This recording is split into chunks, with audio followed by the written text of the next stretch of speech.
queria falar, até para aproveitar para pegar esse gancho do esporte, e até essa questão do Santos, viralizou semana passada a invasão lá da torcida dentro do CT e tudo mais.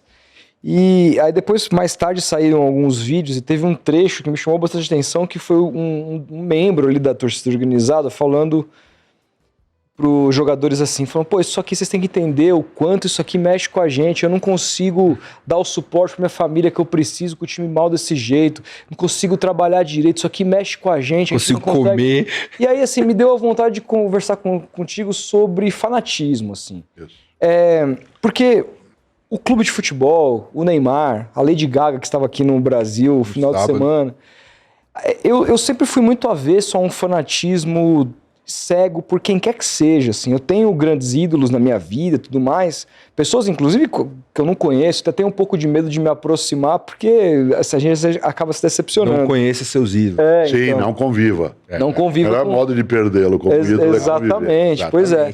Mas eu nunca me bateu porque uma pessoa se desespera, se desmilingue inteira, completa na frente de alguém e é capaz de mover mundos e fundos por conta de uma figura e tudo mais, ou por um clube de futebol. Nesse sentido, eu amo o Santos, perder o meu final de semana mexe, obviamente, mas calma aí, eu não vou lá no CT pressionar os jogadores e falar assim, não ganhar, você tá morto. Não é assim que eu vivo. Da onde vem esse fanatismo? Os filósofos lá atrás já existiam, assim, eles já eram vítimas de fanatismo? Não sei, eu queria entender como que isso, o que faz com que o ser humano tenha esse modus operandi. Tem a ver com amor, com paixão? Tem a ver com paixão, não com amor. Vou falar também nisso. A palavra fanático vem da religião. Fanos, em latim, é templo. Fanático era o nome que se dava a pessoas que tinham uma religião de modo obsessivo. Por isso a expressão fanático, na origem, ela está ligada à incapacidade de uma ação refletida. Não porque a religião seja isso, mas porque alguém fanático dentro de uma religião era alguém que era capaz de eliminar outra pessoa se ela não tivesse a mesma prática religiosa. Né? Quando se diz assim... Você é um torcedor fanático? Não, eu sou um torcedor. Eu não quero ser fanático. Porque ser fanático, e por isso também a ideia de fã, é perder a possibilidade de uma visão mais crítica, de uma capacidade de controle, de uma possibilidade de uma relação com o esporte que seja contributiva. E aí eu vou dar um exemplo. Eu saí de Londrina com 13 anos de idade e me mudei com a família para a cidade de São Paulo. E fui morar, para minha alegria, a 4 quarteirões do estádio do Pacaembu. Em 1968, foi o ano que eu comecei a frequentar estádios aqui na capital paulista, onde estou. Naquela época, menor de 18 anos não pagava. Olha que beleza, hein? E o estádio também abriu os portões no segundo tempo, do primeiro para o segundo tempo. Portanto, eu frequentava o estádio do Pacaembu, dado que eu estudava de dia. Eu ia ao futebol às terças, às quartas, às quintas, aos sábados e aos domingos. Ver todos os times. Não havia torcida organizada, no sentido estruturado. Poderia havê-lo, mas não havia. Não havia quase o uso de camisas dos times. E nós nos sentávamos todos misturados no estádio do Pacaembu. Isto é, a torcida dos dois times. O que era um torcedor fanático? Era aquele que perdia a cabeça. O que era um torcedor apreciador, afetivo? Era aquele que gritava, chorava, chateava, mas não perdia a cabeça. Isto é, ele tinha o esporte como uma afeição e não como um domínio. A servidão, quando você se submete a algo e passa a servir aquilo que é algo que deveria te servir, você perde o seu controle. Aí volta ao ponto que você levantava. Há uma diferença entre paixão e amor. Né? A paixão é a suspensão temporária do juízo. Ela é deliciosa. Sim. Mas a paixão, ela é mais ou menos como uma ignição, né, de um fogo. Ela te dá uma energia imensa, momentânea, mas te consome. Eu insisto sempre no campo da filosofia, não existe amor à primeira vista. Só existe paixão à primeira vista. Verdade, né? Porque o amor é a paixão domada. É a paixão que é controlada. Se você está apaixonado ou apaixonada por alguém ou por alguma coisa, você perde a noção de tempo, você perde a referência de dever, você perde até o pudor.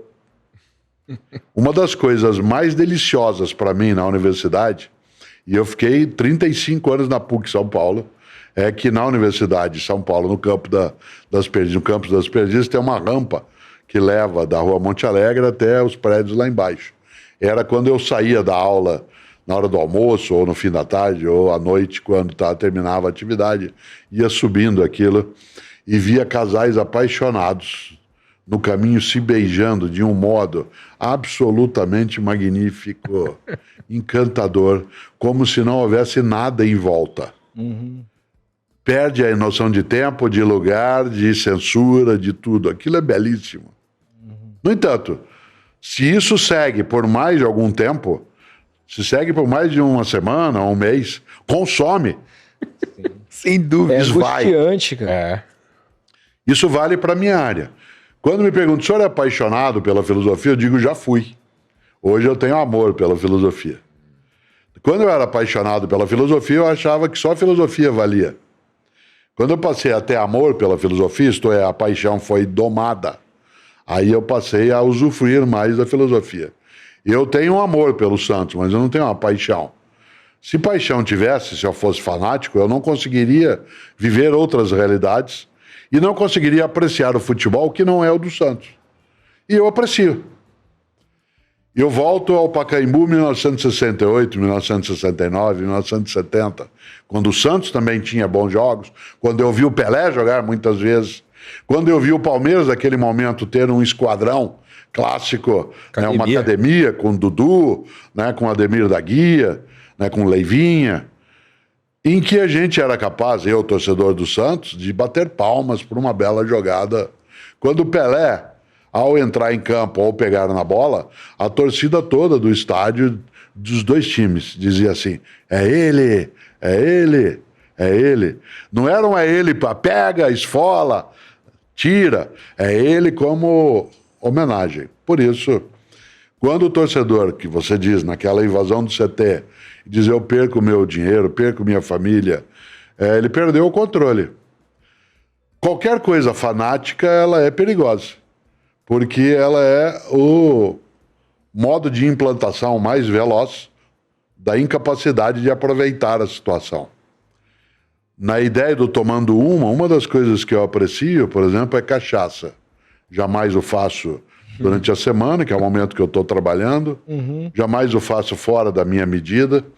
Mas eu sou incapaz de fazer algo que uma parte da geração de vocês conseguiu, que era dar um shot. Né? Seja numa vodka, seja numa cachaça. É tão desproporcional para mim o shot, porque como ele tem a intenção de produzir, não o prazer, mas o descontrole. É isso.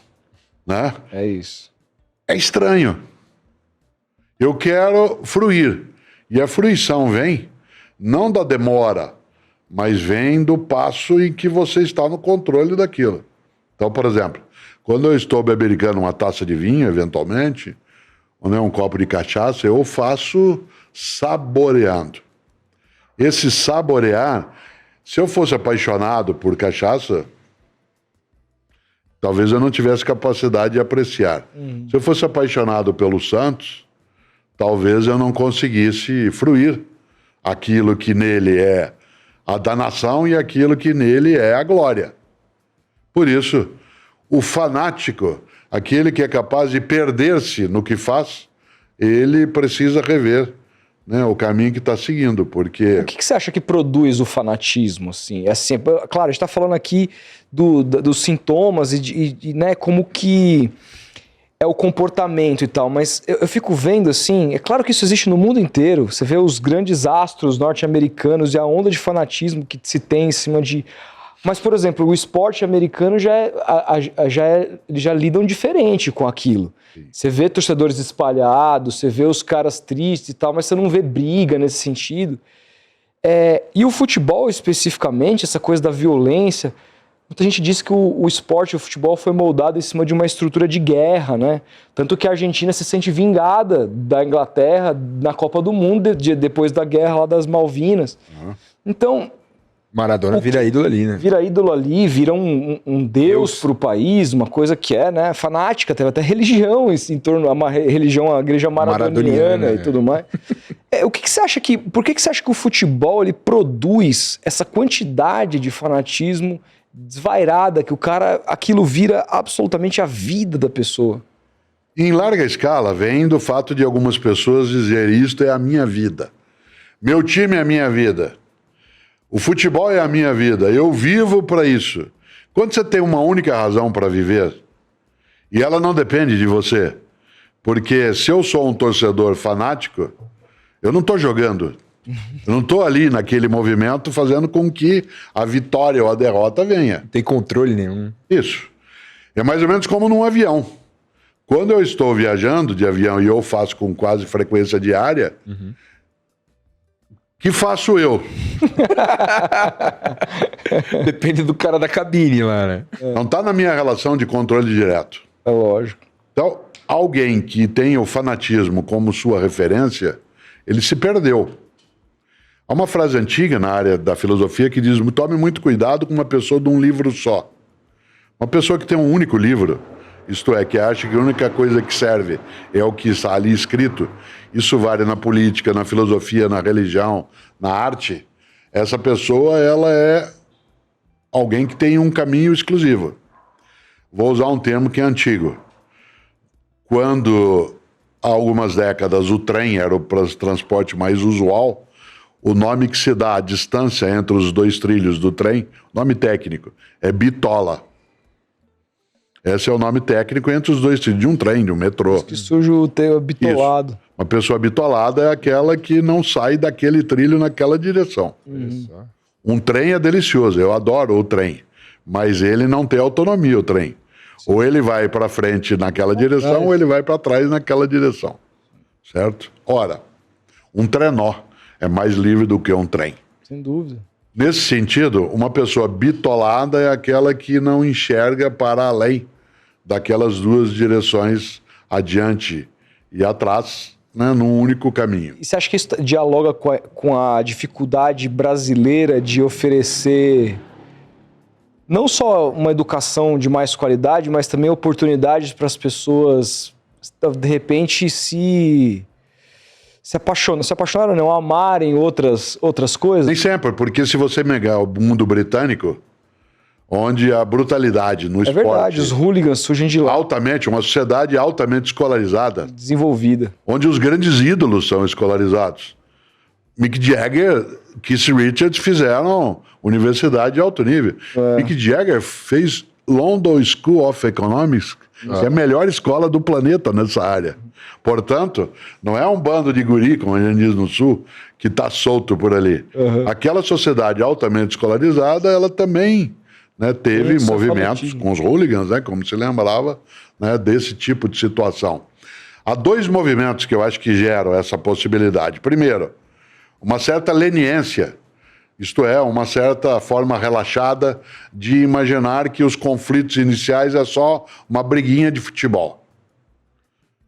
Os bombeiros dizem, e eu repito isso toda vez, acho que quase toda semana, nenhum incêndio começa grande. Todo incêndio começa com uma faísca, uma fagulha e um disparo. Essa violência no campo e fora do campo, ela veio, obviamente, da admissão de que ela poderia acontecer. Isso adensado, naquilo que você lembrou, dentro do Brasil, pela ideia de partidarização também do futebol, isto é, nós de um lado, eles do outro, nós e eles. Contra tudo e contra todos. Acabou criando um ambiente favorável a essa possibilidade. O fanatismo, ele tem também um pé nisso que você levantou. A ausência de outras frentes de interesse. E a ausência de escolaridade mais expressiva trouxe isso. Eu até compreendo que numa ilha, como é o caso do mundo britânico, em que você está, eu vou usar o termo agora técnico, isolado, isola em italiano é ilha. Você está isolado, você está ilhado.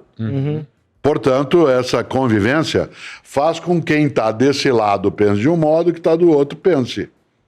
Aliás, só por curiosidade etimológica, a palavra rival significa eu tô desse lado do rio, você tá do outro lado do rio. Tem um rio no meio. River. O rival é o que está entre os dois lados.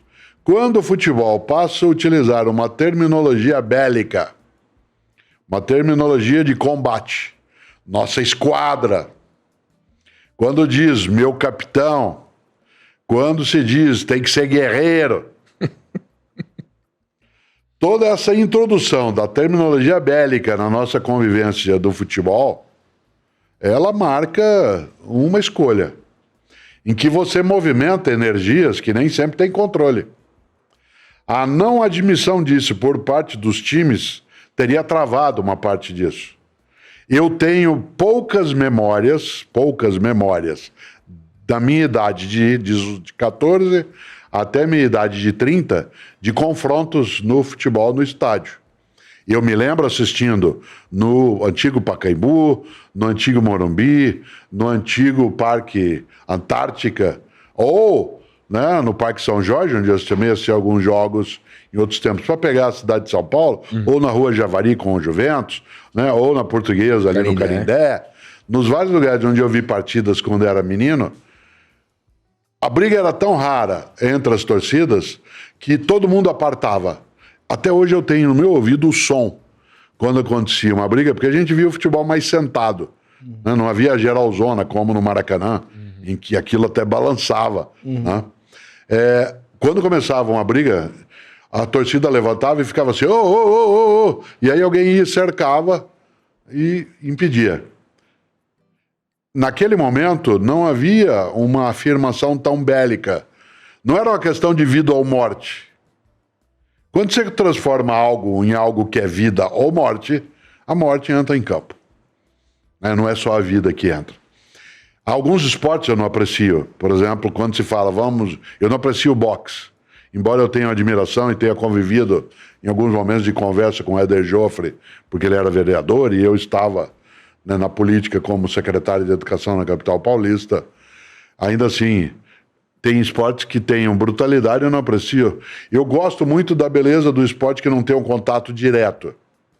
Pelo futebol, a minha relação é diferente. Eu gosto de vôlei, eu gosto de basquete, o basquete tem mais contato, mas acho o vôlei mais elegante.